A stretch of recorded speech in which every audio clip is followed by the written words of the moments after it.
Hello hello hello. तो कैसे हैं आप सभी? उम्मीद है स्वस्थ अवस्था में पढ़ाई कंटिन्यूअस कर रहे हैं।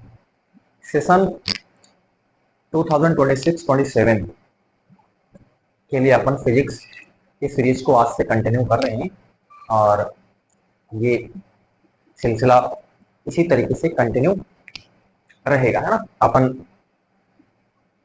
पूरा सिलेबस अपन कंप्लीट कराने वाले, है ना। बस जुड़े रहिए आप, है ना, और सेशन को वॉच करते रहिए कंटिन्यू, और कंसिस्टेंसी के साथ आप स्टडी करें।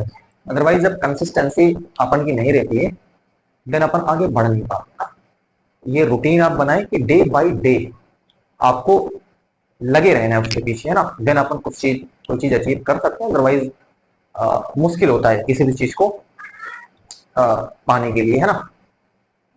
अपन सीरीज को आज से कंटिन्यू करेंगे और मैं आपको जस्ट अभी बताया कि पूरा सिलेबस अपन कंप्लीट करने वाले हैं। बस आपको देखते रहना है और आपको इस सब्जेक्ट को मैं जिस वे में लेने वाला हूं वो आप समझे। मेरा अपना एक तरीका है, एक वे है जिस वे में अपन पढ़ाते हैं ना।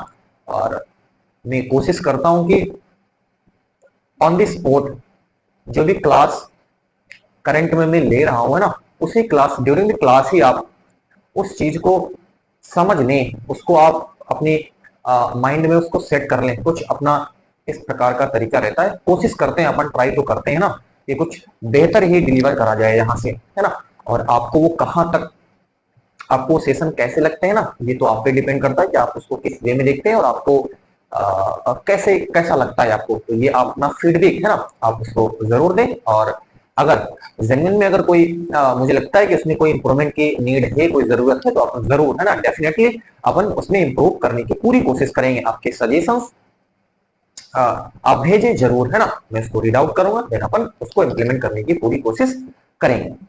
बहरहाल अपन क्लास को आज से कंटिन्यू कर रहे हैं और अभी तो मैं अपन फिजिक्स को कंटिन्यू करे हुए, देन अपन इंग्लिश है ना, चाहे वो लिटरेचर हो, चाहे वो ग्रामर पोर्शन हो, उसको भी अपन पढ़ाने वाले हैं, है ना।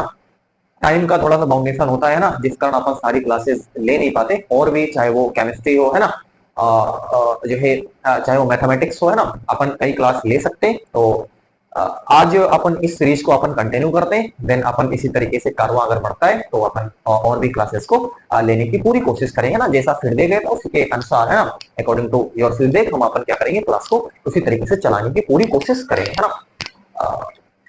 वही अपना पुराना पैटर्न, मैं आपको हर चीज, हर किसी भी चैप्टर को जो अपन कंटिन्यू करते हैं तो मैं उस चैप्टर की जो पूरी थीम होती है, जो बेसिक होता है, उसको अपन क्लियर करने की कोशिश करते हैं, ताकि अपन किसी भी चैप्टर को जब पढ़ें तो उसमें थोड़ा सा इन्वॉल्व हो। अदरवाइज अपन को लगता है कि जब कोई चीज अपन पढ़ते नई नई चीज, क्योंकि अपन 11th से सीधे 12th में आप मूव हो रहे हैं, सीधे वहां पर आए हैं, तो हो सकता है आपको तमाम कॉम्प्लिकेशंस आपके सामने आए, है ना।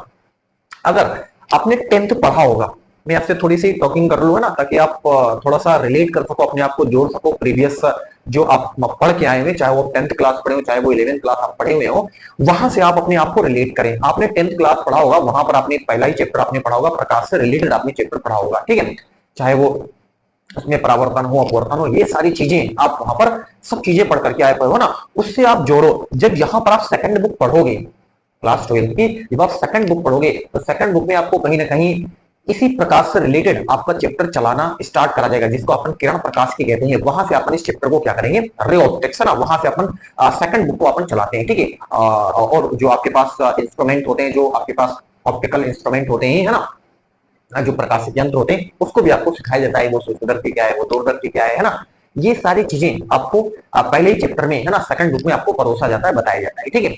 तो देखो रिलेट कर रहे हैं ना, आपने वहां पर जो है विभव भी पढ़ा है, ठीक है ना, वो आपको यहाँ पर फर्स्ट बुक में, जब आप फर्स्ट बुक पढ़ोगे क्लास 12th फिजिक्स की, तो वहां पर आपको चैप्टर नंबर 2 से आपको विभव की जानकारी भी आपको वहां पर थोड़ा सा आपको ऊपर ऊपर, है ना, सतही नॉलेज आपको दिया जाता है। 10th क्लास में आप तो ज्यादा वहां पर ब्रॉड एलाबोरेट करके आपको वहां पर किसी भी टॉपिक को, किसी भी पॉइंट को आपको इतना डिस्क्राइब नहीं करा जाता है ना, आपको ऊपर ऊपर बता दिया जाता है। एग्जाम के पॉइंट ऑफ व्यू से लोग देखते हैं ना, लेकिन अगर आप 12th क्लास में पढ़ाई कर रहे हो, ठीक है, तो यहाँ पर आपको बिल्कुल डेप्थ, है ना, आपको वो फील्ड में इस बात की गारंटी लेता हूं, अगर आप पूरे सेशन को वॉच करते हो, ठीक है ना, तो आप एंजॉय करोगे, फिजिक्स को आप एंजॉय करोगे, इस बात की तो गारंटी है ना। वो मैं जिस कह रहा हूं, जिस लहजे में कह रहा हूं, सकता आपको हंसी आ रही हो, ठीक है ना, लेकिन आप सेशन को देखोगे तो आपको मजा आएगा, इस बात की गारंटी। अगर जेन्युइन में अगर आप सीखने के लिए आए हो, ठीक है ना, मैं हमेशा इस बात को चैलेंज करता हूं, आपको मजा आएगा, एंजॉय करोगे आप, ठीक है। तो आपने विभव भी पढ़ा होगा ना, आप पढ़ा होगा, और आप यहाँ पर 12th में आपको बड़ा इलाबरेट करके आपको यहाँ पर विभव के बारे में जानकारी दी जाएगी, ठीक है ना। आपने विद्युत भी पढ़ा होगा, पूरा विद्युत का आपको निचोड़, वहां पर आपने विद्युत धारा को लेकर के, ठीक है ना, उसके संकेत को लेकर के, है ना, विद्युत धारा का क्या कंसेप्ट है, ठीक है ना, आपने थोड़ा थोड़ा नॉलेज आपको होगा। बोलो है कि नहीं नॉलेज आपको? विद्युत धारा का नॉलेज तो है ही है, आपने विभव का नॉलेज तो है ही है, आपको प्रकाश का नॉलेज तो है ही है ना, बोलो है कि नहीं है ना। आपने विद्युत धारा का उसमें प्रभाव आपने पढ़ा ही होगा, है ना, आपने गणित पढ़ा ही होगा, आपने डायनमो वगैरह सब आपने पढ़ा ही होगा, ठीक है। बोलो पढ़ा है कि नहीं पढ़ा है? सारी चीज आपने पढ़ी है, हर चीज आपको क्लास 12th में दिखने को मिलेगी। बस इसको इलाबोरेट करके आपको बड़े विस्तार में आपको नॉलेज यहाँ पर दिया जाएगा, हर चीज को बड़े डेप्थ में लिया जाएगा, ठीक है ना, बड़े डेप्थ में। आप देखोगे मैं कितना डेप्थ अभी लूंगा, ठीक है ना, आपको मजा आएगा, हर चीज को बड़े अपन डेप्थ में लेंगे, आप सीखोगे। आप सब्जेक्ट को अगर यहां पर हो तो आप जियोगे, सब्जेक्ट को आप जियोगे, सब्जेक्ट को आप जियोगे, ठीक है। बस आपको शिद्दत से लगना है, आपको मेहनत करनी है, बस हर चीज आपको यहाँ पर मिल जाएगी। फिजिक्स में जो भी आपने 10th में पढ़ा, तो आपने जब आपको जोड़ देना, आपने प्रकाश पढ़ा है, आपको प्रकाश यहाँ पढ़ाया जाएगा, आपने विद्युत पढ़ा है, आपको विद्युत पढ़ाया जाएगा, आपको विभव पढ़ा है, आपको विभव पढ़ाया जाएगा, आपने प्रतिरोध पढ़ा है, आपको प्रतिरोध पढ़ाया जाएगा, वही श्रेणी क्रम, वही समांतर क्रम, वो सारी चीजें आपको सब, देखो कितना रिलेट करता है, ठीक है ना, कितनी चीजें जुड़ी हुई है। तो 10th से आप किसको रिलेट कर सकते हो? 12th को रिलेट कर सकते हो। सोचो थोड़ा मजा आ रहा है कि नहीं आ रहा है? आपको लगा कोई नई चीज नहीं सिखाने आया हूं मैं, ठीक है, मैं आपको बिल्कुल जोड़ दूंगा, सब्जेक्ट से आपको जोड़ दूंगा। अब आपको थोड़ा सा फील लग रहा होगा कि हाँ यार कुछ है कि नहीं। 12th में ऐसा लगता था क्या क्या ही पढ़ना, क्या ही पढ़ना पड़ेगा, सब नई नई चीजें होगी, आपको कुछ नहीं आइडिया होगा, कोई पता नहीं होगा क्या है क्या सिलेबस नहीं है, ठीक है ना। अभी पूरा सिलेबस मैं यहाँ पर नोट करने वाला हूँ, आप बस एंजॉय करोगे, आप तो बस सीखो, आप तो केवल क्या सीखो, आप तो केवल सीखो, मजे करो आप, ठीक है। पूरा सिलेबस अभी मैं यहाँ पर नोट करने वाला हूँ, ठीक है। चले ये चीजें आपको मैंने जोड़ दी, तो अब आपको आइडिया लग गया होगा कि कोई नई चीज नहीं है, आप जो पढ़े हो बस उसी चीज को यहाँ पर थोड़ा इलाबोरेट करा जाएगा, ठीक है, आप सीखोगे। हाँ, इस बात को मेरे से आप पहले कंफर्म करो, ठीक है ना, कंफर्म ये करो कि आप रिवीजन सब्जेक्ट को पढ़ने के बाद ज्यादातर ये देखा जाता है कि लोग उसको रिवाइज नहीं करते। एक बार उसको पढ़ने क्लासेस ली जाती हैं, और क्लासेस लेने के बाद उसको लगता है कि क्लास में कोई बहुत ब्रिलियंट है, ठीक है ना, तो ऑन द स्पॉट क्लास में उसको वो तो वो अंडरस्टैंड कर लेता है ना, वो चीजों को क्या कर लेता है, समझ लेता है, ठीक है। और बहुत कम ऐसे रेयर लोग हैं जो एक बार में चीजों को पढ़े, है ना, और उनके माइंड में वो चीजें सेट हो जाए, ऐसे रेयर है ना, ऐसे बहुत कम लोग हैं, ऐसे वो प्रतिभाशाली, इसको ब्रिलियंट बोलते हैं, ऐसे कम है। लेकिन मोस्ट ऑफ द पीपल जो है वो सामान्य जो है बुद्धि लब्धि के लोग होते हैं, ठीक है ना, मतलब उनकी जो आईक्यू होती है वो काफी 90 टू 110, ठीक है ना, 110 के आसपास होती है, ठीक है ना, तो 90 से 110 के बीच में सबकी आईक्यू लगभग, है ना, मेरी भी आपकी भी, है ना, लगभग लोग इसी के जो बहुत ब्रिलियंट होते हैं, ठीक है ना, रामानुजन हो गए, अब्दुल कलाम हो गए, ठीक है ना, आइंस्टीन हो गए, इन लोगों की जो आईक्यू, कई लोगों की आईक्यू तो 180 तक देखी गई है, ठीक है ना, तो इन लोगों की आईक्यू जो है 140 प्लस होती है, 140 ब्रिलियंट किस्म के लोग होते हैं, ठीक है ना, एक बार भी चीजों को, ये फ्यूचर की चीजों को भी देख लेते हैं कई बार, है ना, तो इनसे अपन कंपेयर नहीं कर सकते, है ना, ये लोग गॉड गिफ्टेड होते हैं जिसको अपन बोलते हैं ना। तो अपन अपन तो जर्नल जो है, हम लोग इंटेलिजेंस लेवल जो है वो सामान्य होता है, ठीक है, लेकिन अपन इसीलिए कहते हैं ना कि अपन को बार बार चीजों को रिवाइज करना चाहिए, है ना। जब अपन को एक बार कोई सिलेबस पढ़ाया जाए या कोई भी कंटेंट, है ना, आपके सामने दिया जाए, तो उसको आप रिवाइज करें, उसको एक बार रिवाइज करें। आज पढ़ा, उसको आज पढ़ने के बाद उसको करा, फिर जाकर के नेक्स्ट डे उसको आप फिर से रिवाइज करें, ठीक है ना।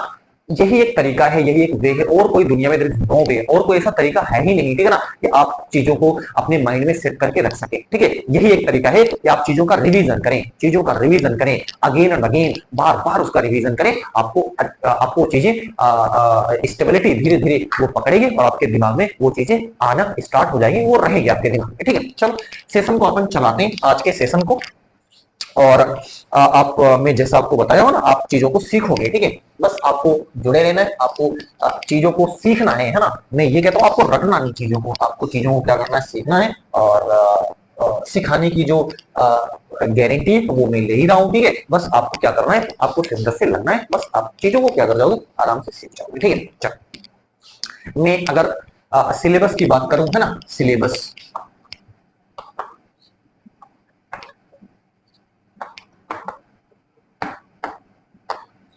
सिलेबस अगर अपन देखें, है ना, क्लास 12th में, है ना, तो ये हमारे पास कंटेंट रहेगा, है ना। तो कौन कौन सा कंटेंट रहेगा, अगर मैं देखूं विशेष सूची को, अगर मैं देखूं,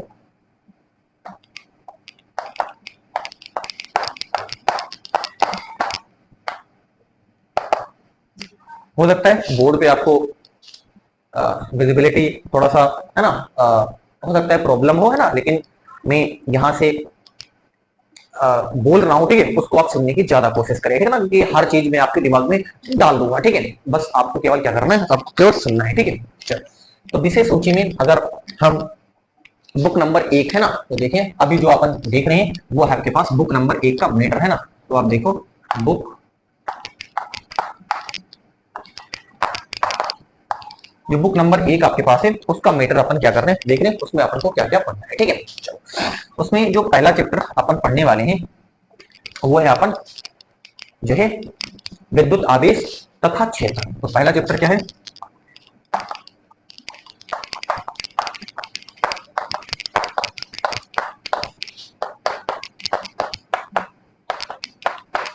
ठीक है, विद्युत आवेश तथा क्षेत्र, ये आपको पहला चैप्टर आपको बुक नंबर 1 में दिख जाएगा, ठीक है। चलो, मैं आपको पहले सिलेबस क्लियर कर रहा हूं, उसको आप ध्यान से देखें, है ना। दूसरा चैप्टर जो आप पढ़ोगे स्थिर विद्युत विभव तथा धारिता। अगला चैप्टर क्या है, स्थिर विद्युत विभव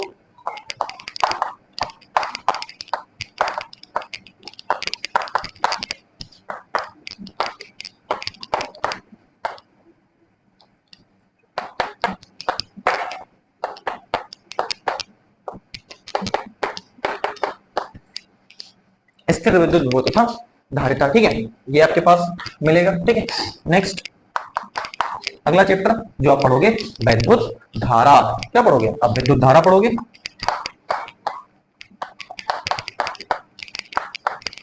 ये है ना, करंट आपको यहां से देखने को मिल जाएगा, ठीक है। नेक्स्ट चैप्टर है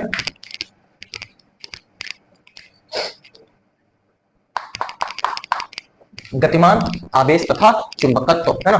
क्या है, गतिमान आवेश तथा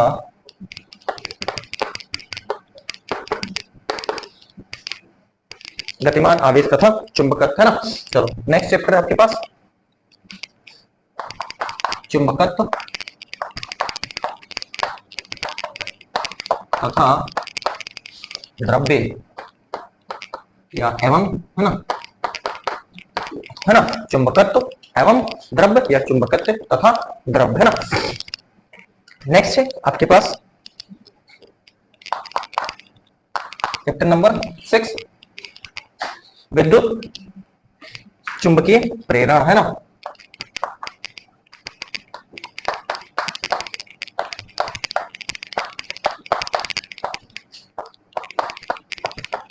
ये है ना विद्युत चुंबकीय प्रेरण, है ना, ये भी आपको देखने को मिलेगा, ठीक है। नेक्स्ट 7 प्रत्यावर्ती धारा, है ना। और नेक्स्ट जो लास्ट होगा वो हमारे पास है जिसको अपन विद्युत चुंबकीय तरंगे कहते हैं। नेक्स्ट क्या है, विद्युत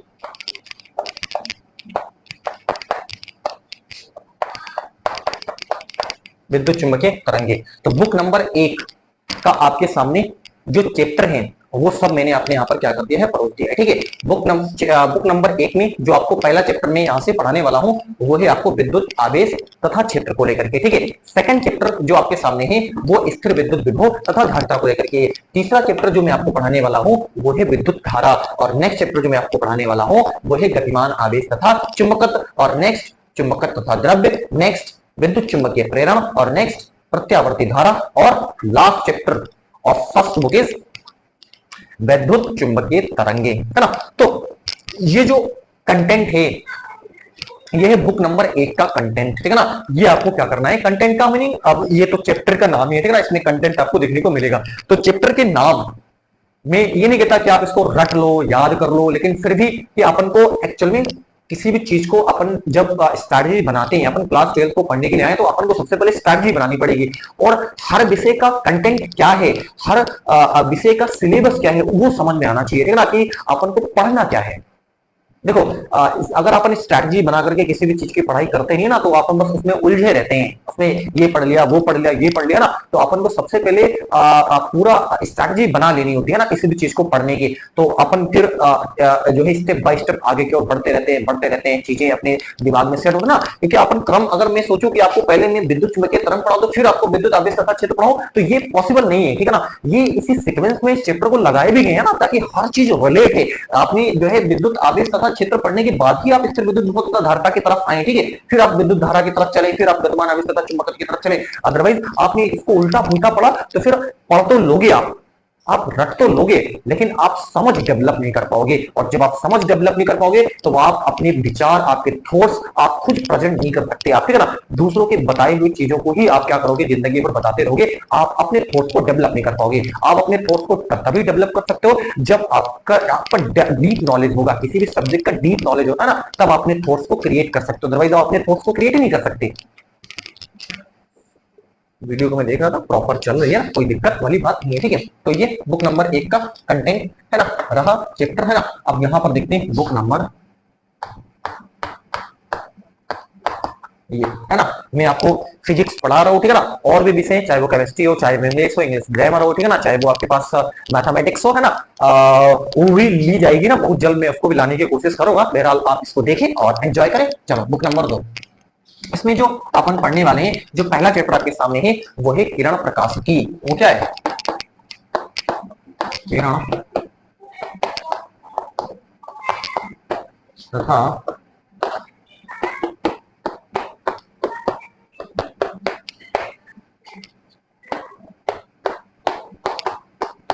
किरण प्रकाश की तथा प्रकाशित यंत्र। चलो ये पहला आपके पास है।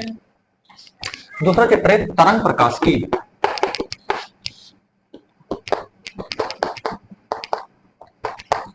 ये है ना तरंग प्रकाश की। नेक्स्ट है आपके पास जो है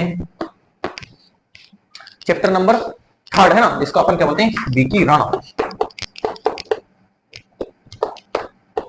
है ना, तथा द्रव्य की द्वैत प्रकृति।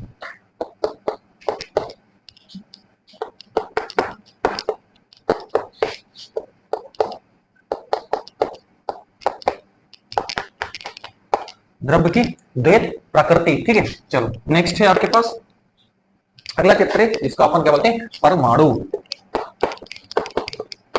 है ना। और नेक्स्ट है आपके पास 1 2 3 4, है ना। और नेक्स्ट है आपके पास नाभिक, है ना। और लास्ट क्या है, वो है आपके पास अर्धचालक युक्तियां।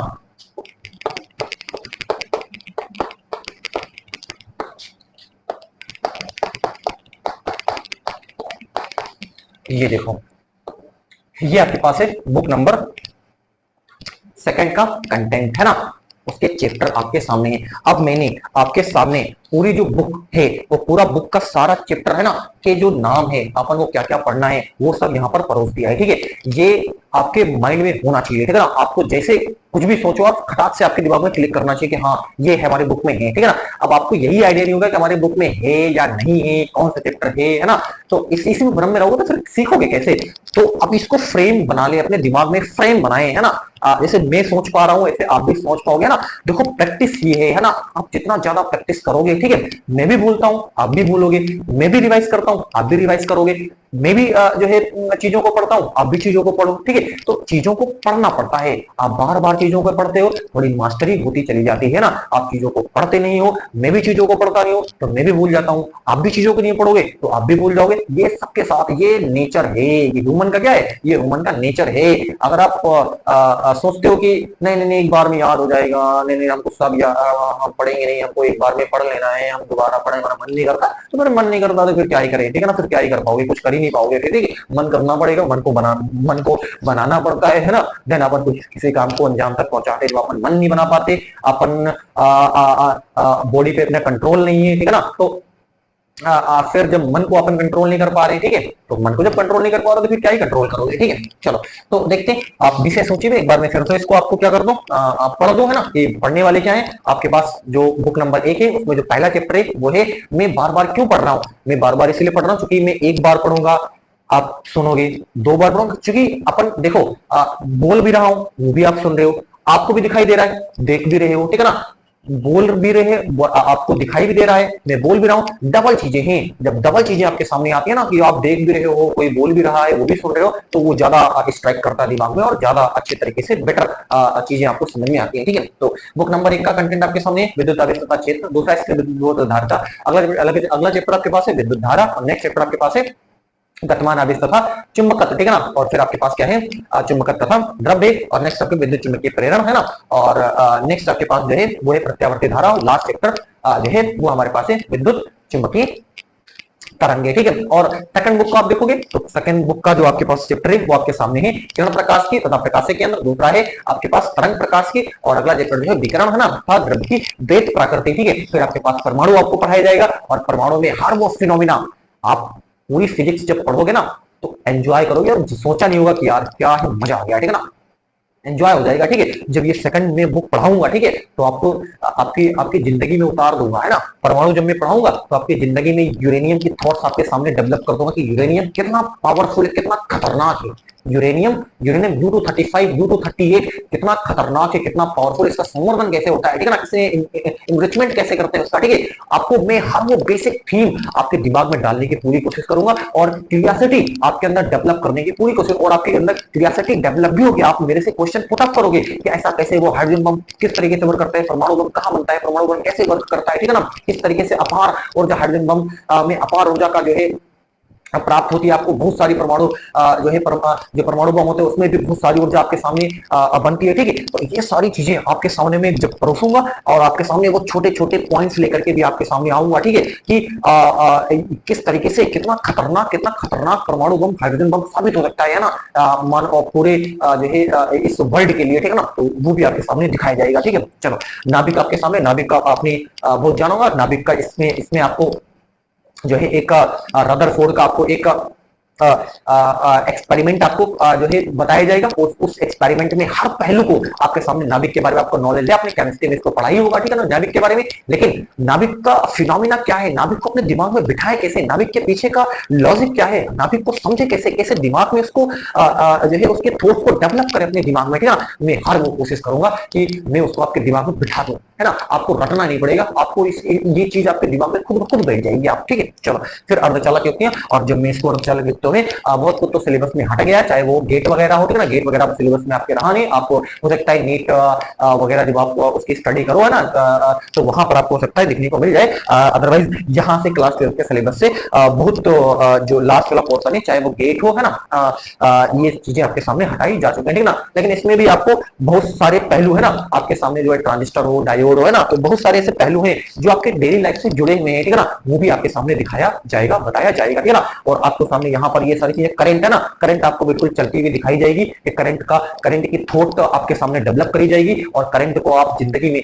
कभी भूलोगे नहीं, ठीक है ना, आप मरते दम तक उसको नहीं भूलोगे, करंट की थॉट्स आपके सामने में डेवलप करके दिखा दूंगा, ठीक है। चलो, तो हो सकता है कि आपको मजा तो आ ही रहा होगा, और आप एंजॉय कर ही लोगे कि मैं किस तरीके से चीजों को लेने वाला हूँ ना, और आप जेन्युइन में आप एंजॉय करोगे, आप अगर सीखने के पर्पज से यहाँ पर आए हो, ठीक है। चलो, तो आप इसको नोट कर लें, और मैं थोड़ी देर रुकता हूँ, आप चाहो तो इसको देख सकते हो, और इसको आप नोट कर सकते हो, स्क्रीनशॉट भी आप आराम से ले सकते हो, मैं प्रॉपर आपको टाइम दूंगा, हर चीज आपको हैंड रिटन आपको मैं यहाँ पर प्रोवाइड करवाने वाला हूँ, तो मैं सब कुछ बोर्ड पे आप पर लिखेंगे, आपको जितना भी बोर्ड पे लिखूंगा बस उतना ही आप यहाँ पर क्या करना, आपको नोट करना, उसके उससे ज्यादा आपको कुछ करने की नीड है ही नहीं, आपको आगे कुछ करना ही नहीं है।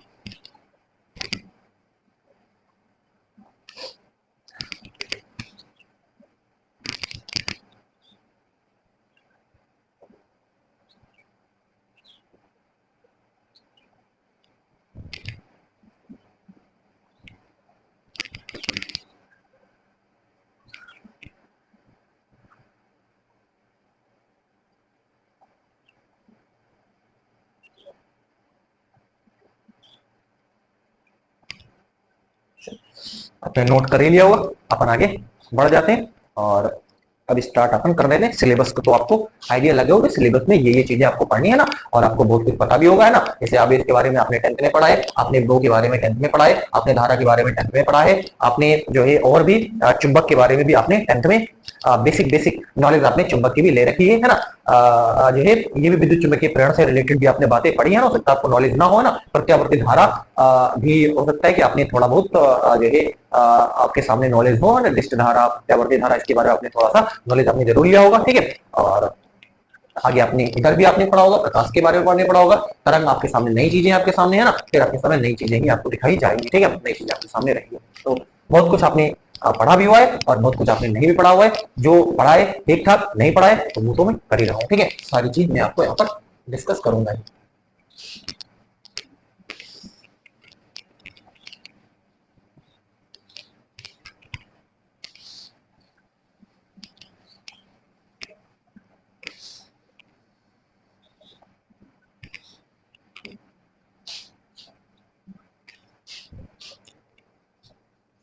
तो मैं अब इस सीरीज को कंटिन्यू कर रहा हूँ है ना, और सेशन लंबा तो हो ही जाएगा, लगभग 1 आवर का सेशन अपन सोच रहे हैं कि 1 आवर का सेशन अपन ले लेते हैं ना। तो वैसे ही सिलेबस में ही लगभग 20 से 25 मिनट लग गया है, लेकिन अपन सीख रहे हैं तो सीखने से टाइम लगता है, कोई प्रॉब्लम नहीं। आपको सीधे धीरे से आपको क्या करना है, आप उसको 2x पे है ना, आप उसको 1.5x पे है ना करके आप उसको देख सकते हो, उसका उसमें कोई प्रॉब्लम नहीं है ना। आप ज्यादा एक्टिव रहे तो मैं तो कहता हूँ कि आप पूरा सेशन आराम से धीरे धीरे देखो, ठीक है। जब आप धीरे धीरे चीजों को देखता हो, धीरे धीरे बोलता भी हूँ, ठीक है।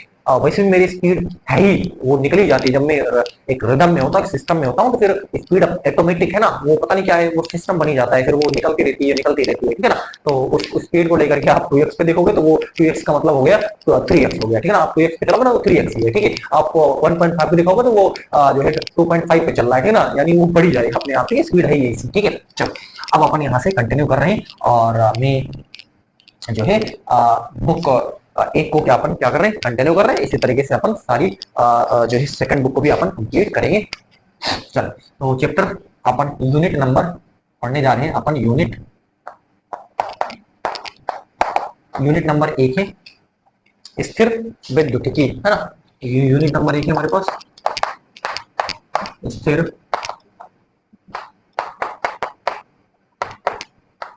विद्युतिकी, है ना। तो ध्यान से आप देखें कौन सी यूनिट अपन पढ़ने जा रहे हैं, यूनिट नंबर 1 है ना, वो मैंने यहाँ पर लिख दिया है ना। ये स्थिर विद्युतिकी, जिसको अपन इंग्लिश में इलेक्ट्रोस्टैटिक बोलते हैं, ठीक है ना। तो शब्दों को भी आपको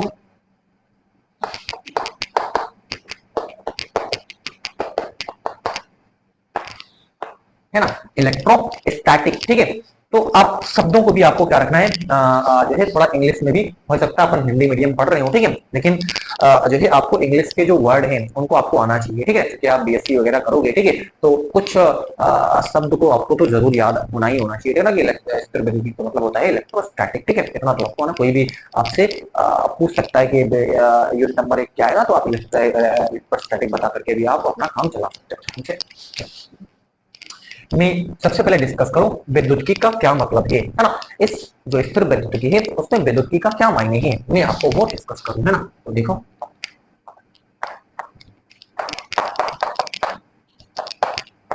विद्युतिकी, जिसको इंग्लिश में अपन बोलते हैं इलेक्ट्रिसिटी, क्या बोलते हैं,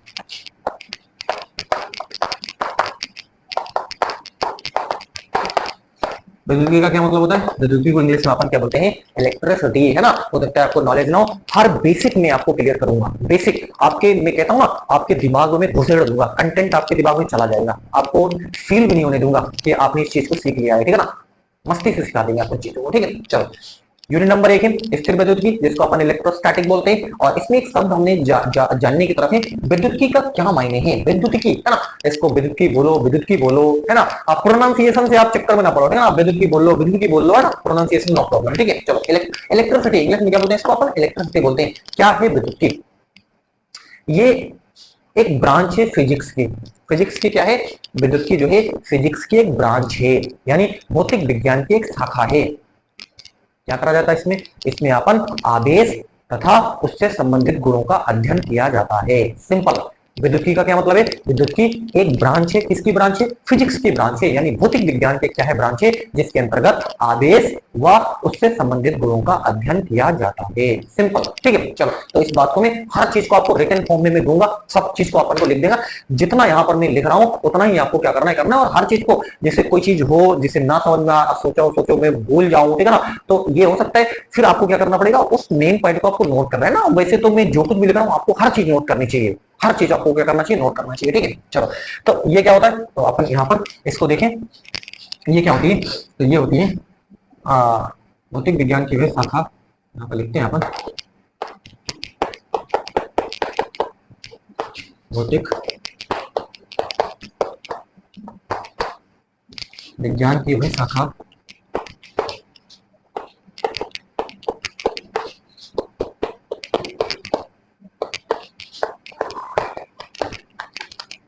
इसके अंतर्गत विद्युत आवेश तथा उससे संबंधित गुणों का अध्ययन किया जाता है। तो क्या देखा?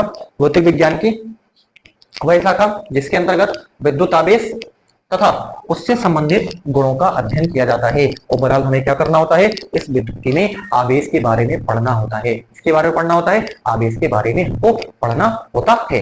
तो ये चीज आपको समझ में आई कि विद्युत का क्या मतलब होता है? विद्युत की जो है इसको अपन इंग्लिश में इलेक्ट्रिसिटी बोलते हैं, और इसमें क्या है? ये एक प्रकार की ब्रांच होती है। किसकी ब्रांच है? भौतिक विज्ञान की ब्रांच है, जिसमें अपन क्या करते हैं? जिसमें अपन विद्युत आवेश तथा उससे संबंधित गुण, आपको सब कुछ बताया जाएगा। विद्युत आवेश क्या है, अभी उसके इतिहास को मैं बड़ा डीप लेने वाला हूं। मैं फिर कहता हूं, मैं आपको पूरी फिजिक्स सिखा दूंगा, ठीक है ना। मैं उसका डेप्थ, और आप उस पर्टिकुलर टॉपिक को लेकर के आप अपने थॉट्स को क्रिएट करोगे, आप सोचोगे, है ना।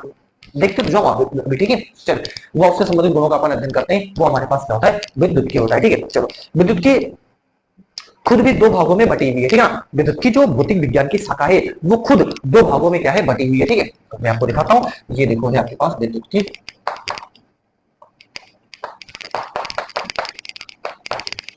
है ना, ये खुद दो भाग में बटी है ना।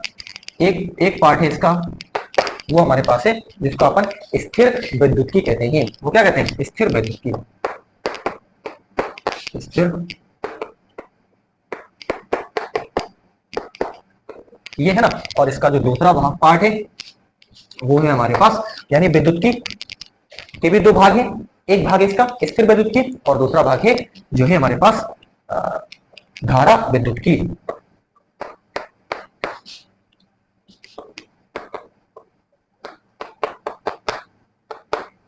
और इसी का दूसरा नाम है, इसको अपन गतिक विद्युत की भी कह देते हैं, ठीक है ना।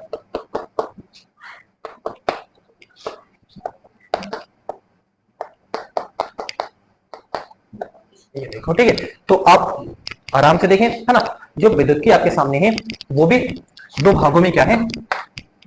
बटी है, ठीक है ना। एक है आपके पास स्थिर विद्युत की, और एक है हमारे पास क्या है? धारा विद्युत की, है ना, या फिर जिसको अपन गतिक विद्युत की कहते हैं, है ना। चलो, तो अब मैं आपको ये बताने की कोशिश करता हूं कि स्थिर विद्युत की आपने देखा यही यूनिट है आपके सामने, है ना। हर चीज को मैं आपके हर पहलू को लेकर के आऊंगा, ठीक है ना। बस आराम से आप, मैं चीजों को जोड़ने की कोशिश कर रहा हूं, ठीक है ना। मैं ये नहीं कहता कि ये आपके जो है पेपर में आए, लेकिन ये जरूर है कि आपको अगर चित्र को समझना है, चित्र को अंडरस्टैंड करना है, चित्र को लेकर के अपने थॉट्स को डेवलप करना है, आपको क्रिएटिविटी, आपकी क्रियोसिटी आपके अंदर अगर डेवलप होनी है, तो इन्हीं के थ्रू आप अपने अंदर जो है इस प्रकार से चीजों को डेवलप कर सकते हो, ठीक है ना। नहीं तो फिर ऊपर ऊपर फिर मैं इस चैप्टर को स्टार्ट कर दूं कूलाम के नियम से, फिर सब हवा हवाई हो जाएगा कि कूलाम का नियम फिर पढ़ते रहोगे आप, फिर गाउस थ्योरम पढ़ते रहोगे, है ना, फिर एप्लीकेशन पढ़ते रहोगे, फिर एप्लीकेशन चलती रहेगी, ठीक है ना। फिर बहुत सारी एप्लीकेशन, पट्टिका है, परत है, गोला है ना, फिर तमाम चीजें आपके सामने आती रहेंगी। फिर आप सोचते रहोगे चल रहा है, ठीक है ना, कुछ आपको आइडिया ले पाएगा कि अपन पढ़ क्या रहे हैं, ठीक है ना, दुनिया में क्या चल रहा है, ठीक है। तो दुनिया में क्या चल रहा है उसको जानना है, तो ये जानना बहुत जरूरी है। चलो, तो विद्युत की के दो पार्ट हैं खुद के ना, एक स्थिर विद्युत की और एक आपके पास धारा विद्युत की, ठीक है। चलो, अब यहाँ पर विद्युत की का मायने आप समझ चुके हो, विद्युत का क्या मायने हैं, जस्ट आपने यहाँ पर एक्सप्लेन कर दिया है कि जिसमें अपन आवेश के बारे में पढ़ते हैं और उससे संबंधित गुणों का अपन क्या करते हैं, अध्ययन करते हैं, वो हमारे पास क्या होती है, विद्युत की होती है। अपन स्थिर विद्युत की, स्थिर का मतलब क्या है, इसका ये मतलब है यहाँ पर आवेश स्थिर रहेगा, और तो अपन आवेश नहीं विद्युत की में, ठीक है, लेकिन कैसा, जब आवेश स्थिर होता है तो ये क्या होती है, अब अपन कैसे बोलोगे, ये है किसकी शाखा, ये है विद्युत की शाखा, जो स्थिर विद्युत की है वो किसकी शाखा है, वो विद्युत की शाखा है, विद्युत की वह शाखा जिसके अंतर्गत स्थिर आवेश तथा उससे संबंधित गुणों का अध्ययन किया जाता है। सिंपल है ना, तो सिंपल आपको याद रखना है। मैं फिर आपको कहूं विद्युत का क्या मायने होता है, विद्युत का मायने होता है आवेश व उससे संबंधित गुणों का अपन अध्ययन करते हैं, ये फिजिक्स की ब्रांच होती है।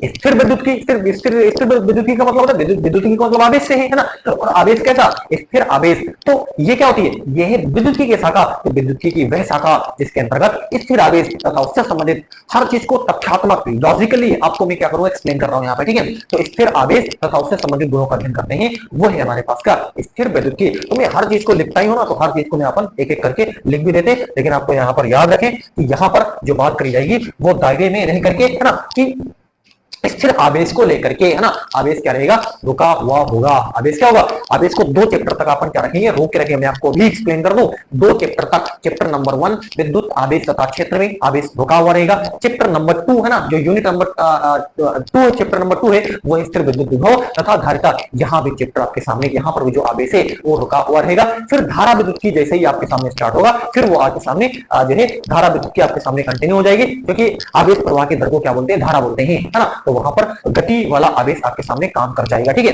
लेकिन 2 चैप्टर तक तो आवेश रुका हुआ रहेगा, यानी स्थिर विद्युत विभव तथा धारिता तक तो आवेश रुका हुआ ही मान करके आप चले, है ना, चैप्टर नंबर 1 में, चैप्टर नंबर 2 में, तीसरे से फिर इसके भी आगे आपको सामने बताए जाएंगे, ठीक है। चलो, तो यहाँ पर क्या है, स्थिर आवेश,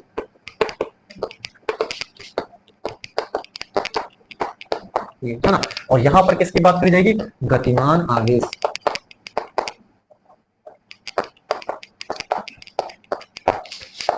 है ना। तो ये चीज आप अपने जहन में, अपने दिमाग में बिठा लें, है ना। चलो, तो मैं आगे अब बढ़ता हूँ, है ना, सेशन को अपन और आगे लेकर के चलते हैं, और मैं अब एक एक चीज में यहाँ पर स्थिर विद्युत को, जो कि हम शाखा पढ़ने ही जा रहे हैं, उसको अपन क्या करते हैं, एक्सप्लेन करते हैं, ठीक है। चलो, इरेज करता हूँ, आप नोट करना चाहो तो नोट कर लो, है ना।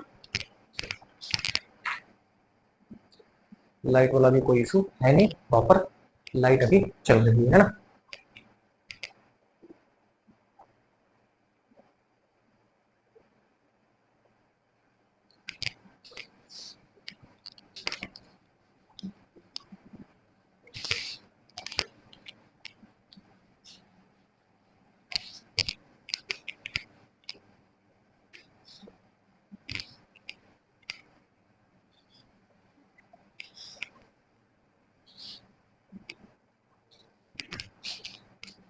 चल, तो अपन देखते हैं स्थिर विद्युत की, है ना, तो डाल लेते हैं, जो यूनिट अपन पढ़ने जा रहे हैं वो क्या है, स्थिर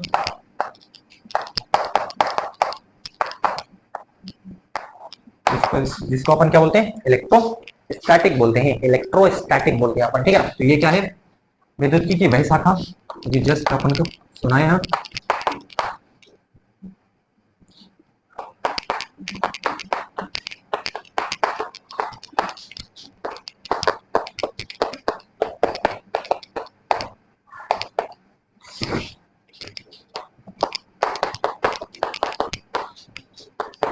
जिसके अंतर्गत स्थिर आवेश तथा उससे संबंधित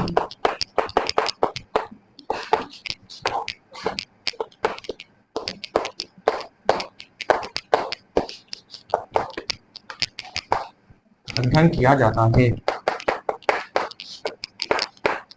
ना। तो विद्युत की वह शाखा जिसके अंतर्गत स्थिर आवेश तथा उससे संबंधित गुणों का अध्ययन किया जाता है ना। बस साथ ही साथ ये स्थिर विद्युत की हुआ, ठीक है। मैं गतिज विद्युत की के बारे में यहाँ पर बता देता हूँ, हालांकि वो चैप्टर नंबर 3 से अपन उसको चलाएंगे, ठीक है, लेकिन मैं बारे में लिखना चाहूँ तो बारे में आप लिख सकते हैं ना, गतिज विद्युत की।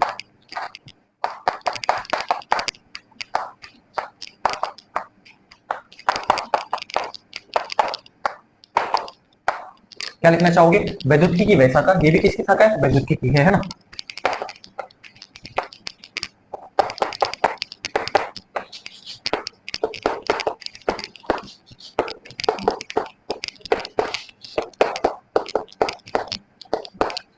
जिसके अंतर्गत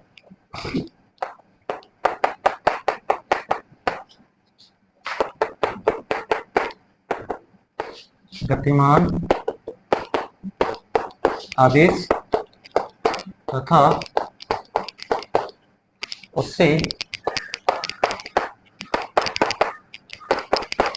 संबंधित गुणों का अध्ययन किया जाता है।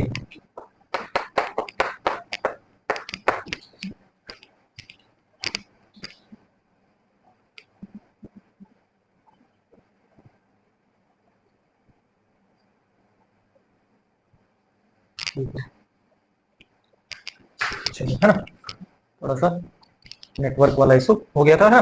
गतिक विद्युतीय, तो अपन ने क्या कहा? विद्युतीय की वह शाखा जिसके अंतर्गत गतिमान आवेश तथा उससे संबंधित गुणों का अध्ययन किया जाता है, वो हमारे पास क्या होता है? गतिक विद्युतीय होता है। ठीक है, तो ये तो अपन अभी तो 2 चैप्टर तक तो अपन को यूनिट नंबर 1 ही चलानी है, ये यूनिट नंबर 1 पर है। नीचे वाली तो अपन चैप्टर नंबर 3 से अपन क्या करेंगे? स्टार्ट करेंगे। फिलहाल नॉलेज तो अपन के पास होनी ही होनी चाहिए। ठीक है, चलो, तो ये अपन ने अभी जाना। इसका मतलब ये है कि यूनिट नंबर 1 आपको क्या सिखाना चाहती है इस होल चर्चा से। ये जो आपने चर्चा करी है आपके सामने, ठीक है ना, चर्चा पर चर्चा जो हुई है, इससे आप क्या समझे? आपके दिमाग में क्या चीजें डेवलप हुई? आपने क्या समझा?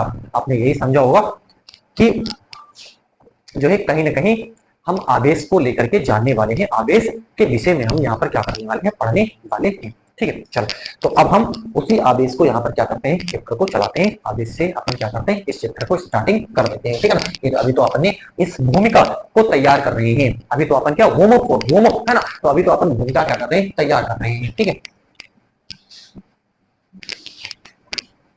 आप स्क्रीनशॉट ले रहे हो? मैं भूल जाता हूँ ना खिसकने के लिए थोड़ा सा, लेकिन स्क्रीनशॉट आप जैसे मैं इधर उधर हुआ करूँ तुरंत आप घर से उसको स्क्रीनशॉट ले सकते हो। ठीक है, चलो, तो देखें अब मैं अपन क्या करते हैं? स्टार्ट करते हैं आवेश को लेकर के। हमें आवेश के बारे में क्या करना है? और मैं आवेश का इतिहास। तो पहला हम यहाँ पर क्या पढ़ने जा रहे हैं? आवेश का यानी हिस्ट्री ऑफ चार्ज।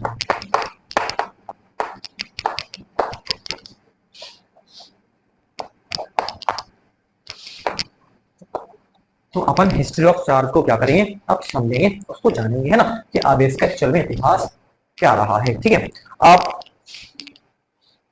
मैं आपसे कहता हूं कि जो बुक है, बुक को रीड जरूर करें। हो सकता है कि आप बहुत बातों को ना समझ पाओ, उसमें क्या लिखा है, थोड़ा सा इरिटेशन होती है बुक को पढ़ने से। ठीक है ना, अपन जहां से सरलता मिलती है अपन उसी तरफ भगते हैं ना, क्योंकि जो टीचर होता है वो एक्सप्लेन करता रहता है चीजों को, हर चीज को, हर पहलू को क्लियर करता रहता है।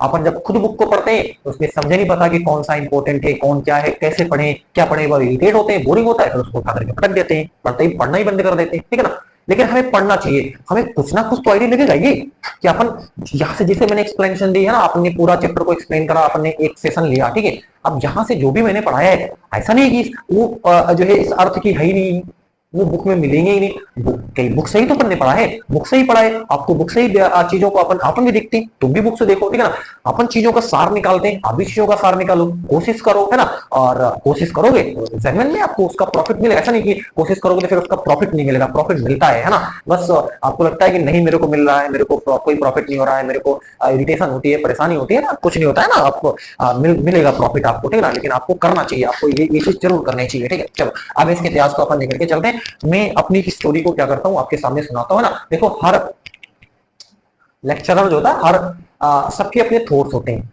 सबके अपने क्या होते हैं? विचार होते हैं। वो डिफरेंट काइंड्स ऑफ बुक को क्या करता है? पढ़ता है। पढ़ने के बाद वो चीजों को अपने तरीके से परोसने की कोशिश करता है। वो चीजों को क्या करता है? अपने अपने थॉट्स को डेवलप करता है। डेवलप करने के बाद वो आपके सामने वो प्रेजेंट करता है, आपके सामने बताता है। वो हर तरीके, हर बुक है ना, डिफरेंट डिफरेंट बुक है ना, जो प्रकाशन की पब्लिकेशंस की बुकें आती हैं उनको वो रीड आउट करता है, पढ़ता है ना, और सब बुकों का वो निचोड़ निकालता है। निचोड़ निकालने के बाद भी आपके सामने वो क्या करता है, चीजों को रखने की कोशिश करता है, ठीक है, ताकि आप बेटर, अच्छा आप समझ पाओ, उसको समझ सको।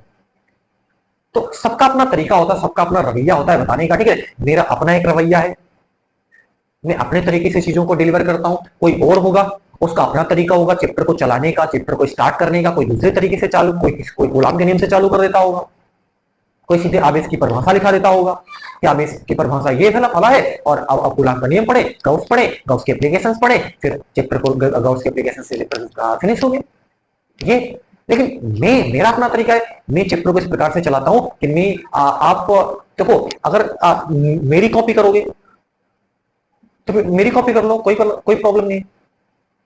आप अगर नोट्स से पढ़ना चाहते हो तो नोट्स कहीं से डाउनलोड कर लो, नोट्स तो तमाम जगह मिल जाएंगे, नोट्स डाउनलोड कर लो। टीचर को ही कॉपी करना है तो टीचर को कॉपी कर लो, क्या ही दिक्कत है। लेकिन मेरी अपनी कोशिश रहती है कि आपके अंदर क्रिएटिविटी पैदा करी जाए, आप अपने थॉट्स को कुछ एक प्रकार से चीजों को डिलीवर करा जाए, ठीक है ना, कि आप अपनी खुद थॉट्स को डेवलप कर सको चीजों के बारे में, आवेश के बारे में अपने थॉट्स को रख सको, आप चीजों को खुद बना सको, खुद चीजों को एब्जॉर्ब करो, चीजों को समझो, और अपने अपने आपके थॉट्स क्या है वो दूसरों को आप रखो, दूसरों के सामने। मेरा अपना ये मानना है, और मैं इसी तरीके से सेशन को देने की कोशिश भी करता हूँ, ठीक है। आप देखे भी होंगे मैं इस तरीके से ना, तो सबका अपना तरीका होता है बताने का, मेरा अपना तरीका है, मैं जिस तरीके से जिस में पढ़ाता हूँ वो आप देख ही रहे हो, ठीक है। चलो, तो अब इसका इतिहास को लेकर के मैं यहाँ से कंटिन्यू करता हूँ। मैं इसको आपको कंटिन्यू करता हूँ कि 600 बीसी, बीसी का मतलब आप समझते हो ना, आपने हिस्ट्री में पढ़ाई होगा, है ना, बिफोर क्राइस्ट, ठीक है ना, यानी ईसा मसीह के जन्म से 600 वर्ष पहले की बात यहाँ पर बताई जा रही है आपके सामने, ठीक है ना। चलो, तो 600 बीसी की बात है, और जो है एक यूनानी दार्शनिक है। कौन है? यूनानी दार्शनिक। ध्यान से सुनते जाइए।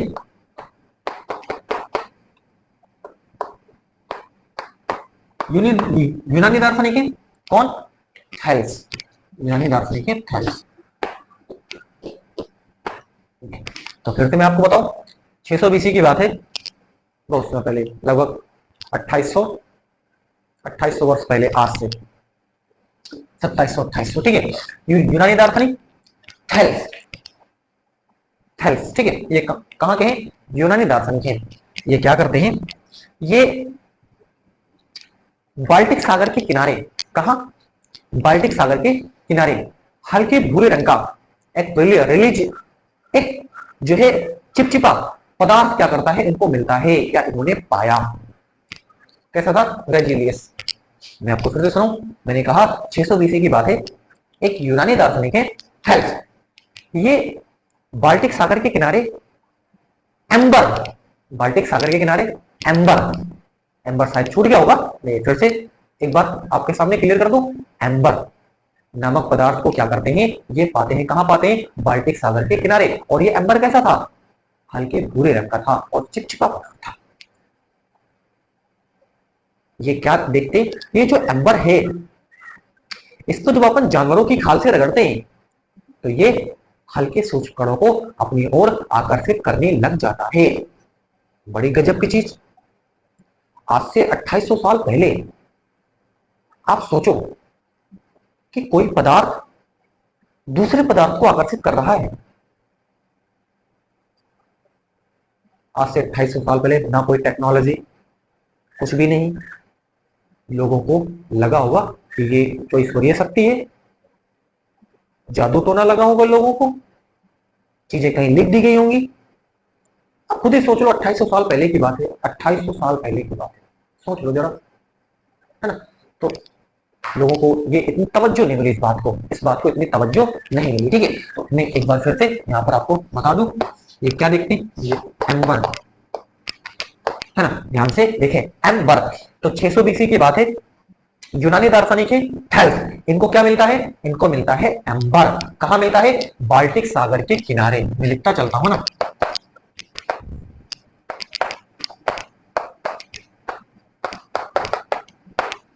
और ये बाल्टिक सागर कहाँ है, ये आप से मैं क्वेश्चन कर रहा हूं, आप इसका जवाब जरूर कमेंट बॉक्स में देंगे कि बाल्टिक सागर है कहाँ। ठीक है, चलो तो बाल्टिक सागर के किनारे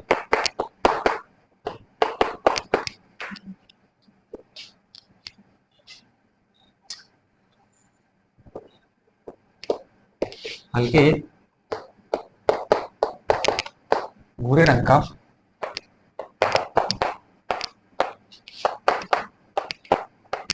चिपचिपा पदार्थ, ये कैसा था, हल्के भूरे रंग का ये चिपचिपा पदार्थ, ये कौन देखता है, 600 बीसी में थेल्स क्या करते हैं, देखते हैं। और ये क्या था, ये था एम्बर, मैं कई बार आपको बोल रहा हूँ एम्बर था, है ना। तो ये कैसा था, एम्बर कैसा था, ये कहाँ मिला था, बाल्टिक सागर के किनारे हल्के भूरे रंग का चिपचिपा पदार्थ, इसने पाया था, थेल्स ने पाया था, इसने पाया इसको थेल्स ने क्या करा था, पाया था ना। कोड लैंग्वेज में अपन ने लिखा, चाहो तो पूरा लैंग्वेज में आप देखो, चीजों को आप अपनी लैंग्वेज के तरीके से लिखें, चीजों को याद करने में तो हर चीज को फिर मैं लिखता रहूंगा तो फिर मैं लिखते लिखते परेशान हो जाऊंगा, ठीक है ना, फिर चीजें मैं कन्वे नहीं कर पाऊंगा, हर चीज को मैं एक्सप्लेन नहीं कर पाऊंगा, ठीक है ना। तो आप कोशिश करें कि आप खुद चीजों को बनाने की कोशिश करें, ठीक है। चलो तो ये कैसा था, चिपचिपा पदार्थ था, ठीक है। हेल्थ क्या करते हैं, हेल्थ ने देखा कि ये जो एम्बर है, इसका जब अपन जानवरों की खाल से रगड़ते हैं तो फिर ये हल्के सूक्ष्मों को आकर्षित करने लगता है ना। हेल्थ ने बताया, यहां पर लिख देते हैं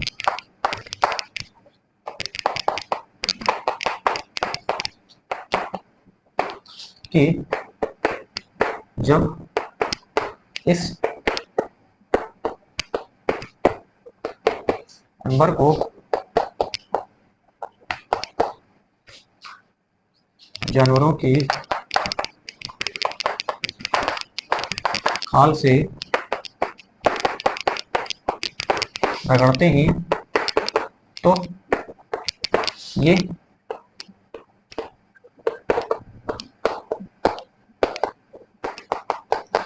हल्के सूक्ष्मणों को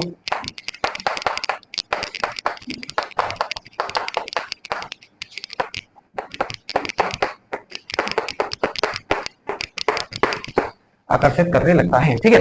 लेकिन मैंने आपसे जस्ट अभी कहा कि 2800 साल पहले होने वाली ये घटनाएं, लोगों को जादू टोना लगी होंगी, ईश्वरीय शक्ति लगी होगी, कोई प्रकोप होगा, ठीक है ना, तो कहीं ये बात लिख दी गई होगी, ठीक है, और ज्यादा इसको तवज्जो नहीं मिली होगी। लेकिन बात में तो दम है, बात में तो क्या है, दम है कि एक पदार्थ दूसरे पदार्थ को क्या कर रहा है, आकर्षित कर रहा है, सोचने वाली चीज है, क्या है, सोचने वाली चीज है। चलो next, doctor brown, doctor brown से पहले एक जो है वैज्ञानिक है जिनको अपन बोलते हैं डॉक्टर विलियम गिलबर्ट। तो अब चले आइए 1603 में, कहा आ जाइए, 1603 में आ जाइए, ठीक है ना। कौन, डॉक्टर विलियम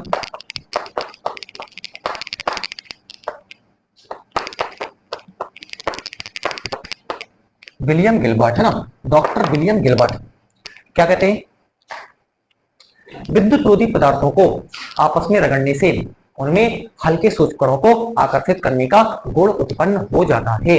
क्या बताते हैं कि विद्युत रोधी अगर पदार्थ हैं, उनको जब अपन आपस में रगड़ते हैं तो उनमें हल्के सूचकांकों को आकर्षित करने का गुण उत्पन्न हो जाता है। ये कौन कह रहा है, ये कह रहे हैं डॉक्टर विलियम गिलबर्ट। उस समय जो मौजूद पदार्थ है, चाहे वो ऊन हो, लाख हो, गंधक हो, इनको जब आपस में क्या करा जाता था, रगड़ा जाता था, तो ये चाहे वो जानवरों की खाल हो, तो फिर वो हल्के सूचकांकों को अपनी ओर आकर्षित करने लग जाते थे।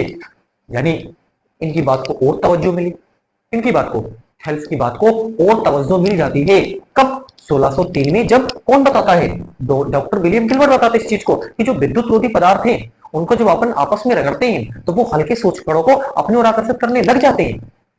संबल मिलता है किसकी बात को, किसकी बात को संबल मिलता है, बल मिलता है थेल्स की बात को, क्योंकि थेल्स 600 बीसी पहले ही क्या कर चुके थे, इस बात को बता चुके थे कि जो एम्बर है एक प्रकार का पदार्थ है, इसको जो अपन जानवरों की खाल से रगड़ते हैं तो ये हल्के सूचकांकों को अपनी ओर आकर्षित करने लग जाता है। इस बात को कौन प्रूफ कर रहा है, डॉक्टर विलियम गिलबर्ट, है ना। तो इस बात को कहीं इन्होंने पढ़ा होगा और फिर इन्होंने अपने थॉट्स को क्या करा, बताया, ठीक है ना। तो विलियम गिलबर्ट के अनुसार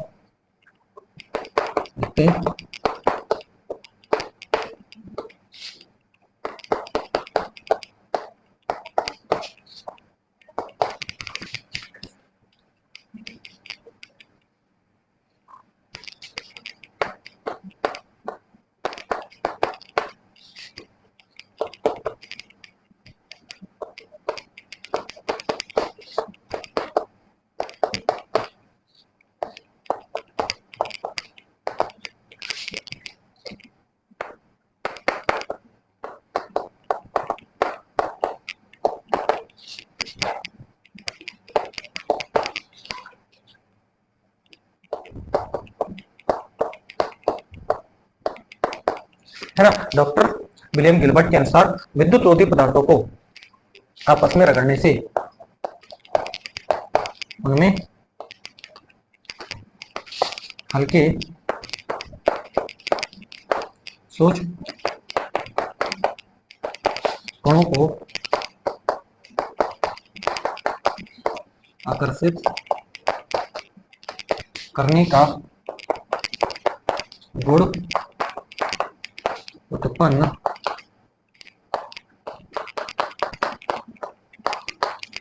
हल्के सूक्ष्म कणों को आकर्षित करने का गुण उत्पन्न हो जाता है ना। हर चीज को अपन यहाँ पर लिखने की पूरी कोशिश कर रहे हैं। तो डॉक्टर विलियम गिलबर्ट क्या बताते हैं, ये बताते हैं डॉक्टर विलियम गिलबर्ट के अनुसार विद्युत रोधी पदार्थों को आपस में रगड़ने से उनमें हल्के सूक्ष्म कणों को आकर्षित करने का गुण उत्पन्न हो जाता है, और उसमें जो मौजूद पदार्थ है, चाहे वो हमने बताया, चाहे वो लाख हो, गंधक हो, ठीक है ना, चाहे वो आपके पास जानवरों की खाल हो, ठीक है, इनको जब आपस में क्या करते थे, रगड़ते थे, तो ये हल्के सूक्ष्म को क्या करते थे, आकर्षित करने लगते थे। तो जो थेल्स जो दार्शनिक है, उनकी बात को और तवज्जो मिलती है, उनकी बात को और संबल मिलता है। अब इस चीज को आप डेली लाइफ में भी देखे होंगे, मैं आपको एग्जांपल बताता हूं, ठीक है ना, और आप उस चीज को और उसका प्रैक्टिकल भी करके आप देखें, आप खुद प्रैक्टिकल करें, आप उसका प्रैक्टिकल खुद करें, और यूं ना करें, आप उसका प्रैक्टिकल खुद करके देखें। मैं सही बताता हूं कि आपको क्या लगता है कि कोई ऐसे ही बोल दिया, ठीक है, तो आप उसका प्रैक्टिकल खुद करें। आप गर्मियों के समय आप देखें कि चाहे वो टेरिकोट हो या चाहे वो इस तरीके की जो आपके पास वैसे कपड़े जो चिकनी कपड़े होते हैं, ठीक है ना, आप ऐसे समझ लो, जो चिकनी कपड़े होते हैं, ठीक है ना, तो आप बात को समझ नहीं पा रहे, टेरिकोट है ना, बात आप नहीं समझ पा रहे हो, मैं सीधे कहूँ, जो चिकनी कपड़े होते हैं, चिकने कपड़े आप पहन करके बाहर निकलो, मान लो मोटरसाइकिल पे आप क्या करते हो, निकलते हो, फिर कहता हूँ आप चिकने कपड़े कोई पहने हुए, कोई चिकने कपड़े आपके सामने है, ठीक है ना, आप उसको जो है या साड़ी वगैरह है ना, इस तरीके से जब आप पहन करके क्या करते हो, बाहर निकलते हो गाड़ी से, ठीक है, तो वायु का क्या होता है, घर्षण होता है, कपड़ों से और वायु के बीच क्या होता है, एक प्रकार से घर्षण होता है, और आप फिर घर आते हो, जब आप घर आते हो और जब कपड़ों के आप उतारते हो, तो आपको चढ़ की आवाज आपको सुनाई देती है। आपको कैसी आवाज सुनाई देगी, चढ़ की आवाज सुनाई देगी, है ना, और यही नहीं, चढ़ की आवाज तो सुनाई ही देगी, ठीक है ना, और अगर आप अंधेरे में हो तो आपको चिंगारी भी दिख सकती है। आप इसको फील करो, चिंगारी भी आपको दिख सकती है। गर्मियों के समय अपन जिसको मौसम होता है ना, गर्मियों के समय अपन बात कर रहे हैं, ठीक है ना, इस चीज को आप प्रैक्टिकली देख सकते हो, ठीक है ना। मैं आपको बड़ा एक सिंपल सा एग्जांपल और देता हूं, ठीक है ना, तो ये कहा मैंने, जो इसको आप खुद देख सकते हो, ठीक है। और एक और एग्जांपल, जैसे आप घरों में सभी लोग कंघी करते हैं, ठीक है ना, आप कंघी को क्या करो, अपने बाल से क्या करते हो, रगड़ लो, है ना, और रगड़ने के बाद जो है उसको आप कागज के टुकड़ों के पास लेकर के जाओ, जो हल्की सूक्ष्म कण है उनके पास लेकर के जाओ, आप देखोगे तो वो उसको क्या कर रहा है, खींच रहा है। आप उसको खुद आपने बस अपने छोटे जब रहे होंगे आप, ठीक है ना, तो जरूर है ना, इस चीज को आप करते होंगे, और आज भी मौका है आपके सामने करने का, आज एक बार फिर से आपको मौका मिल रहा है, तो आप उसको एक बार फिर से करके ही देख लेते ना। उस समय आपको नहीं लग रहा होगा कि ये क्या है ना, तो आपको करते मजा, आप उस समय तो आप केवल मजे के लिए करते होंगे, उस समय तो आप किस लिए करते रहे होंगे कि इसको यार ऐसा करते हैं, वो मजा आ गया, ठीक है ना, उसको खींच रहा है, ठीक है ना, मजा आ रहा होगा, उस समय मजे के लिए करते होंगे। लेकिन आज आप उससे आज को लग आपको आप पता लगा कि चलो क्या वो आदेश है, ठीक है ना, वो कुछ और नहीं है, ठीक है ना, आज आप उसको समझ रहे होंगे। चलो, तो एक तो ये आपके सामने एग्जांपल है, ऐसे आप कुछ भी कर लो ना, आपको सामने साफ साफ पता लग जाएगा। मैं यहाँ पे क्वेश्चन है ना, तो मैं भी करके मैं आपको खुद दिखा देता, ठीक है, आप उसको खुद करें, आप खुद करके आप देखें, ठीक है। एक और बढ़िया शानदार एग्जांपल, ठीक है ना, आप उसको टीवी चैनलों पे कई जगह आपने इसको वीडियोज में बहुत जगह आपने देखा हुआ है ना, और बिल्कुल वो ट्रू है, ठीक है, बिल्कुल वो सही है। आप क्या करिए, एक बालक को लीजिए, आप क्या करिए, आप एक बालक को लीजिए, अपने भाई को लीजिए, सिस्टर को लीजिए, किसी को भी ले लीजिए, ठीक है ना, उसको कुर्सी पे बिठाओ, और याद रखो कुर्सी पे आप बिठाओ लेकिन वो जूते पहने हुआ हो। एक बार फिर से मैंने कहा, आप अपने ब्रदर को लीजिए, छोटे ब्रदर, बड़े ब्रदर, है ना, किसी को भी ले लीजिए, उसको कुर्सी पे बिठाओ, लेकिन सर आप उसको जूते जरूर पहना दो। क्या पहना दो, जूते जरूर पहना दो। और आप क्या करो, कोई रोमेदार टॉवल लो, रोमेदार क्या लो, रोमेदार कोई टॉवल लो, और आप क्या करो, उस जो कुर्सी है, कुर्सी को आप क्या करो, रगड़ो, रफ करो, कुर्सी को आप क्या करो, या उसी को रफ कर लो, है ना, जो बैठा हो उसी रफ कर लो, या कुर्सी को आप क्या करो, रफ कर लो, थोड़ा सा रफ कर लो ना, थोड़ी देर तक उसको क्या करो, रफ करो। और रफ करने के बाद अब फिर ये अपनी जो आपके पास ये तर्जनी है ना, इस तर्जनी को ये जो उंगली, इसको आप दिख रहा है ना, इस उंगली को क्या करो, अपनी उंगली, है ना, यानी आप अपनी उंगली और जो कुर्सी पे बैठा हुआ है उसकी उंगली टच कराओ, ऐसे ऐसे टच कराओ। आपको एक बार के लिए झटका लगेगा, आपको क्या लगेगा, आप झटका लगेगा। इस चीज को आप खुद करके देखो, मैं कहता हूं आप इसको एक बार करके देखो, है ना, कि ये क्या है, इसमें कितनी सच्चाई है, इसको एक बार करके तो आप देखो, ट्वेल्थ में पहुंचे प्रैक्टिकली थोड़ा सीखो, थोड़ा सा कोई चीज तो, अरे कुछ और प्रैक्टिकल नहीं करो, कम से कम यही प्रैक्टिकल कर लो, कम से कम यही रहे कि हमने कोई प्रैक्टिकल किया, हाँ तो ये किया है, एक प्रैक्टिकल क्या है अपने ये वाला, ठीक है ना। तो आपको सिंपल क्या करना है, आपको एक कुर्ती लेनी है, कुर्ती पे आपको ब्रदर सिस्टर किसी को बिठा देना है, सर ये कि जूते पहना हुआ हो, ठीक है, और उसके बाद में आपको टॉवेल, रोमेदार टॉवेल का आपको क्या करना है, उसको जो है रगड़ना है, और रगड़ने के बाद इसको आपको क्या करना, कोई भी उंगली, ठीक है ना, कोई भी उंगली है ना, उसको आपको क्या करना है, उसी से टच कराना है, और आपको एक बार के लिए झटका लगा और आपको चिंगारी भी दिखने को मिल सकती है, ठीक है। चलो, तो ये प्रैक्टिकल है डेली लाइफ के, ये बात यहाँ से कौन बताता है, ये विलियम गिलबर्ट जो है साफ साफ बताते हैं, और ऐसे तमाम एग्जाम्पल हमारे सामने डेली लाइफ में आपको देखने को यहाँ पर मिल जाते हैं, है ना, बिल्कुल सही बात है, इस तरीके के तमाम एग्जाम्पल आपके सामने देखने को मिल जाते हैं, ठीक है। चलो, अपन आगे और बढ़ते हैं। अब अगली, अच्छा, इन दोनों जो है वैज्ञानिकों में ये क्लैरिफिकेशन नहीं है कि ऐसा हुआ क्यों। फिर कहता हूं, इन दोनों वैज्ञानिकों ने कोई क्लैरिफिकेशन नहीं दिया कि ऐसा हुआ क्यों, ऐसा हुआ क्यों, ऐसा हुआ क्यों, ये क्लैरिफिकेशन अब आपके सामने डॉक्टर ब्राउन साफ साफ आपके सामने बता देंगे, है ना। डॉक्टर ब्राउन का किस्सा हर बुक में हो ऐसा जरूरी नहीं है, ठीक है ना, तो ये जरूरी नहीं है, ठीक है ना, लेकिन मैं फिर कहता हूं सबके अपने थॉट्स होते हैं, मैंने कहीं पढ़ा है, ठीक है ना, मैं चीजों को समझा हुआ हूं, ठीक है, उस फ्रेम को मैं यहाँ पर क्लियर कर रहा हूँ ना, और मैं कहता हूँ मैं इसी तरीके से अपन पढ़ा रहे हैं इसको, ठीक है, कि आप अपने थॉट्स को खुद क्या कर सको, डेवलप कर सको, ठीक है। चलो, ये लाइट वाला कोई इशू नहीं है मेरे हिसाब से, है ना।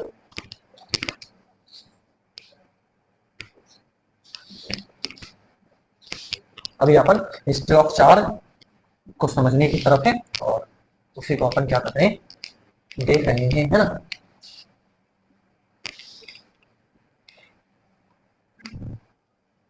डॉक्टर ब्राउन,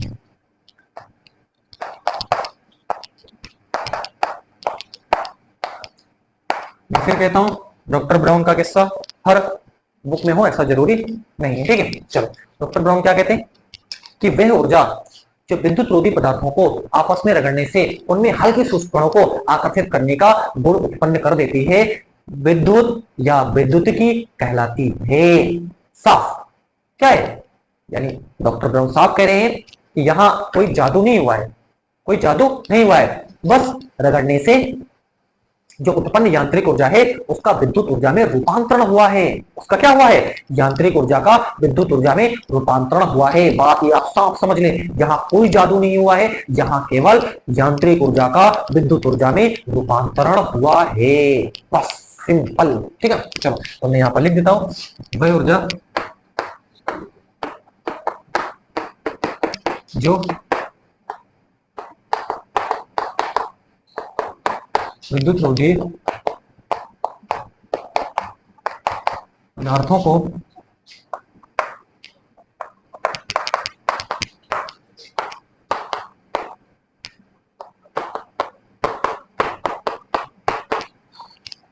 आपस में रगड़ने से उनमें हल्के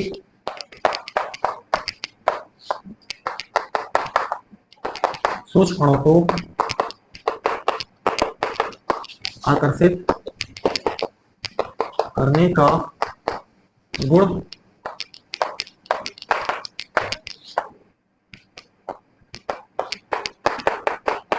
उत्पन्न कर देती है,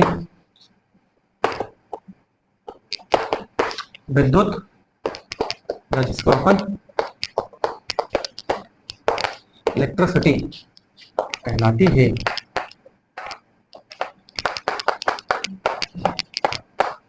है ना, डॉक्टर ब्राउन साफ कह रहे हैं यहाँ कोई जादू नहीं है, यहाँ कुछ नहीं है, बस यहाँ रगड़ने से उत्पन्न जो यांत्रिक ऊर्जा का विद्युत ऊर्जा में रूपांतरण होता है, ठीक है ना, यहाँ केवल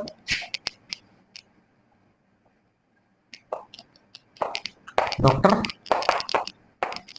ब्राउन के अनुसार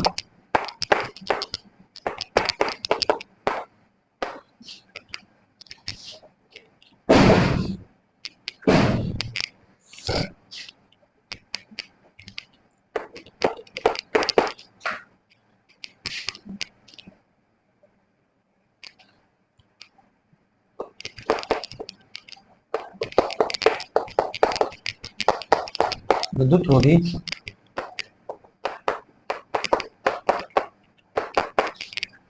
पदार्थों को रगड़ने से उत्पन्न यांत्रिक ऊर्जा का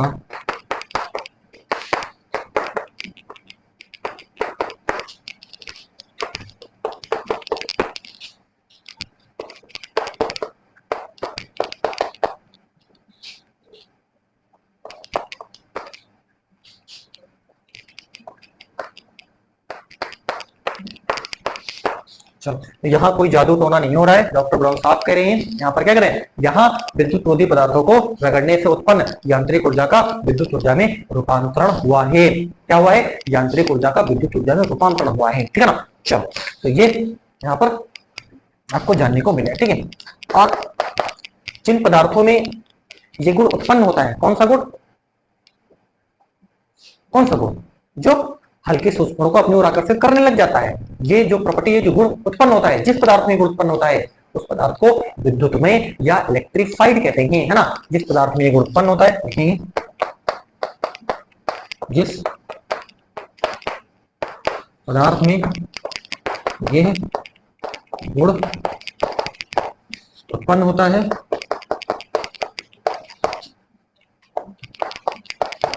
उसे विद्युत में, इसको अपन इलेक्ट्रिफाइड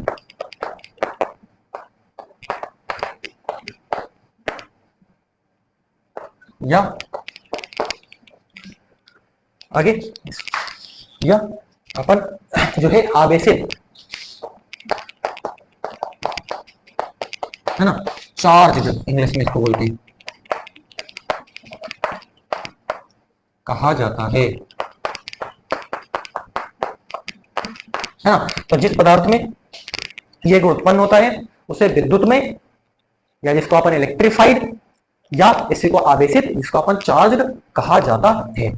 ये आपने बात को समझा, ठीक है, कि ये था हिस्ट्री किसकी, जो है आवेश को लेकर के, ठीक है। और मैं आपको सामने बताऊं कि जो विद्युत की है, विद्युत की यहां पर आपने पढ़ा होगा जस्ट अभी, जैसे ये विद्युत, विद्युत की है ना, तो विद्युत की जो है ये, इसको अपन क्या बोले हैं, इलेक्ट्रिसिटी। ये इलेक्ट्रिसिटी शब्द जो है वो कहां से आया है, ये इलेक्ट्रिसिटी शब्द आया कहां से, आपने पढ़ा होगा, जो एम्बर था, एम्बर, एम्बर को ग्रीक भाषा में इलेक्ट्रम कहा जाता है। एम्बर को क्या कहते हैं, जो एम्बर है ना, हर चीज आपको मैं बता रहा हूं ना, एम्बर को अपन क्या बोलते हैं, ग्रीक भाषा में इलेक्ट्रम। ये ध्यान से देखें, इलेक्ट्रम,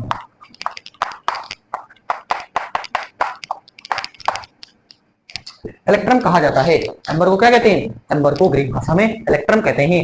इसीलिए विलियम गिलबर्ट ने, है ना, विलियम गिलबर्ट ने रगड़ने से वस्तु में जो गुण उत्पन्न होता है, वस्तु में जो गुण क्या होता है, उत्पन्न होता है, उसको अपन क्या बोलते हैं, वस्तु में जो गुण उत्पन्न होता है उसको अपन क्या बोलते हैं, इलेक्ट्रिसिटी बोलते हैं। उसको अपन क्या बोलते हैं, इलेक्ट्रिसिटी बोलते हैं। और इलेक्ट्रिसिटी शब्द कहां से लिया गया है, इसी इलेक्ट्रिसिटी शब्द जो है वो इलेक्ट्रम से लिया गया है। मैं आपको ये बताना चाहता हूं, यहाँ पर जो ये इलेक्ट्रिसिटी शब्द है, वो इलेक्ट्रिसिटी शब्द लिया कहां से गया है, इसी इलेक्ट्रम से लिया गया है। ये मैं आपसे बताने की कोशिश कर रहा हूँ, ठीक है ना। तो आपको ये याद रखना है, इलेक्ट्रिसिटी शब्द कहां से लिया गया है, इलेक्ट्रम से लिया गया है। और इलेक्ट्रम जो है, जो एम्बर था, उसी एम्बर का क्या है, ग्रीक भाषा में इलेक्ट्रम उसको अपन बोलते हैं ना। तो इसीलिए विलियम गिलबर्ट ने रगड़ने से जो उत्पन्न गुण है ना, इसको अपन क्या बोल रहे हैं, विद्युत बोल रहे हैं, ठीक है ना। और इसको इंग्लिश में क्या बोल रहे हैं, इलेक्ट्रिसिटी, है ना।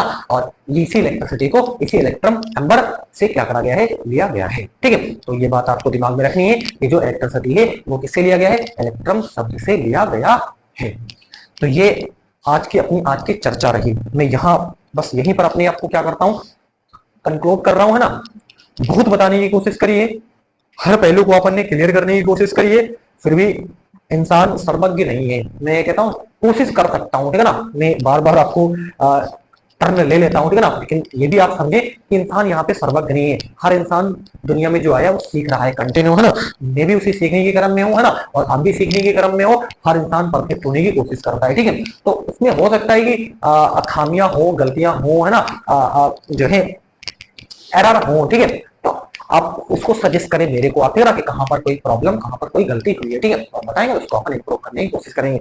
बहरहाल अपन ने थोड़ा सा आवेश के इतिहास को लेने की कोशिश करी है ना, और आपको ये सुनने में आपको अच्छा भी लगा होगा, और इसको आप एक दो बार इसको पढ़ें, रिवाइज करें, इसको आप समझें। कल से अपन जो है आगे की चर्चा स्टार्ट करते हैं कि ये जो आवेश उत्पन्न हुआ है वस्तुओं को रगड़ने से, वस्तुओं को अपन ने क्या करा है, कि वस्तुओं को जब अपन ने क्या करा है, रगड़ा हुआ है, तो क्या हुआ, ये वस्तुएं आवेशित हुई हैं, है ना। कि अब हमें ये जानना है, बिल्कुल कोई वैज्ञानिक तरीका नहीं है ये, कोई क्या है, ये कोई वैज्ञानिक तरीका नहीं है, ठीक है ना। अब वस्तु आवेशित है या फिर वस्तु आवेशित नहीं है, है ना। अब आपने देखा कि वस्तु को जो अपन रगड़ रहे हैं, तो रगड़ रहे हैं तो वो हल्के से उसको अपनी ओर आकर्षित कर रहा है, इसका मतलब वस्तु जो है वो आवेशित है। आपने समझ लिया वस्तु आवेशित है ये चीज, लेकिन इस तरीके से विज्ञान इसको नहीं मानता, विज्ञान ही नहीं मानता। विज्ञान जो है वो विज्ञान को आपको जो है साबित करना पड़ता है हर चीज को, ठीक है ना। विज्ञान वैज्ञानिक तरीकों को अपनाता है ना। जब तक कोई चीज वैज्ञानिक तरीके से उसको अप्रूवल नहीं मिलता है, तब तक वो चीज विज्ञान उसको नहीं समझता है, उसको तवज्जो नहीं देता है, ठीक है ना। तो अब वो वैज्ञानिक तरीका आपके सामने आएगा कि कोई वस्तु आवेशित है, कोई वस्तु आवेशित नहीं है। इसके लिए आपके पास क्या तरीका है, तो उसके लिए हमारे पास तरीका है स्वर्ण पत्र विद्युतदर्शी। आपके सामने क्या आएगा, स्वर्ण पत्र विद्युतदर्शी, जिसकी मदद से ये प्रकार का क्या होता है, उपकरण होता है। इस उपकरण की मदद से हम बिल्कुल साफ साफ जान लेंगे कि कोई वस्तु आवेशित है या फिर वस्तु आवेशित नहीं है। इसको अपन पता लगाएंगे किससे, स्वर्ण पत्र विद्युतदर्शी से। तो अगर नेक्स्ट सेशन है ना, नेक्स्ट लेक्चर जो रहेगा वो स्वर्ण पत्र विद्युतदर्शी से रहेगा, और हम ये जानने की कोशिश करेंगे कि वस्तु आवेशित है कि वस्तु आवेशित नहीं है, वैज्ञानिक तरीके से उसको समझने की कोशिश करेंगे। Thank you.